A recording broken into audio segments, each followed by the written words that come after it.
भविष्य का खत। गांव में पोस्टमैन हर रोज साइकिल पर चढ़कर चिट्ठियां बांटता था, पर उस दिन कुछ अजीब हुआ।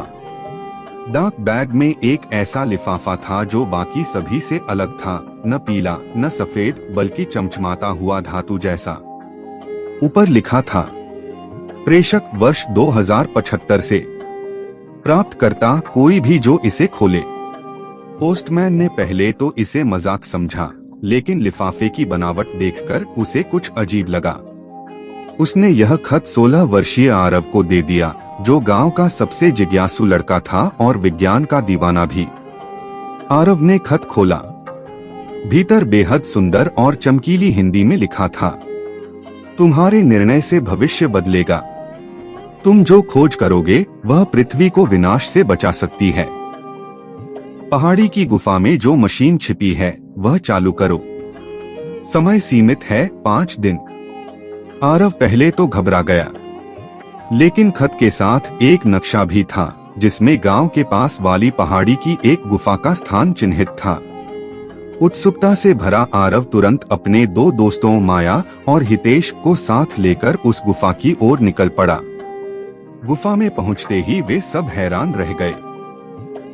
वहां एक धातु से बनी अजीब सी गोलाकार मशीन थी, जैसे किसी साइंस फिक्शन फिल्म में होती है। उसके बगल में एक छोटा पैनल था जिसमें लिखा था, डीएनए स्कैन करें। आरव ने जैसे ही हाथ आगे बढ़ाया, मशीन नीली रोशनी से चमक उठी और एक आवाज आई, आरव वर्मा, आनुवांशिक पहचान सत्यापित, सिस्टम सक्रिय किया जा रहा है। तीनों मित्र चौंक गए। कुछ ही पलों में मशीन ने एक होलोग्राम दिखाया। भविष्य की धरती जल रही थी, समुद्र सूख चुके थे और आसमान काले धुएं से ढका था। फिर वही आवाज सुनाई दी, आपकी खोज जो अगले वर्ष होगी पृथ्वी को नई ऊर्जा तकनीक देगी। लेकिन अगर यह मशीन आज चालू नहीं की गई तो वह भविष्य कभी नहीं आएगा। आरव की आंखें भर आईं। माया बोली, ये तो तुम्हारा भविष्य है जो तुम्हें आज ही बदलना है। आरव ने मशीन को सक्रिय किया। एक तेज प्रकाश के साथ पूरा गुफा क्षेत्र हिलने लगा, फिर सब शांत हो गया।